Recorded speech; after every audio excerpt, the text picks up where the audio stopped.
പല ആളുകളും പാസ്റ്റിലുള്ള ഒരു കാര്യത്തിൽ സ്റ്റക്കായി നിൽക്കുകയാണ്. അതുപോലെ തന്നെ ഫ്യൂച്ചറിനെ കുറിച്ച് ഭയങ്കര ആവലാതിയാണ്.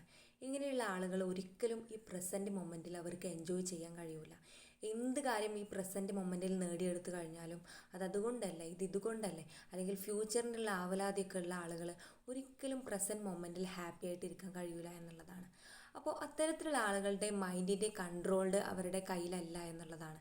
ഏതൊരു എഡ്യൂക്കേഷൻ സിസ്റ്റത്തിലും ഇത്തരത്തിലുള്ള കാര്യങ്ങളാണ് ഇമ്പോർട്ടൻ്റ് കൊടുക്കേണ്ടത്. പക്ഷേ നമ്മളുടെ എഡ്യൂക്കേഷൻ സിസ്റ്റത്തിൽ ഒരിക്കലും മൈൻഡിനെ കൺട്രോൾ ചെയ്യാനും മൈൻഡിനെ മാസ്റ്റർ ചെയ്യാനും ഒരിക്കലും പഠിപ്പിക്കുന്നില്ല എന്നുള്ളത് ഭയങ്കര ദുഃഖകരമായ കാര്യമാണ്.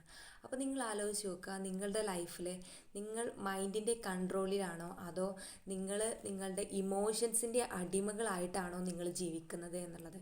നിങ്ങളുടെ ഇമോഷൻസിൻ്റെ അടിമകളായി ജീവിക്കുന്നതെങ്കിൽ നിങ്ങൾക്ക് ഒന്നിലും ഒരു ഫോക്കസ് കിട്ടൂല, ഒരു തൃപ്തി കിട്ടൂല. നിങ്ങൾ ഇമോഷൻസുമായി കണക്റ്റ് ആയതുകൊണ്ട് തന്നെ നിങ്ങളെപ്പോഴും പാസ്റ്റിലോ അല്ലെങ്കിൽ ഫ്യൂച്ചറിനെ കുറിച്ച് ആവലാതിപ്പെട്ടുകൊണ്ടിരിക്കുകയാണ് ചെയ്യുന്നത്.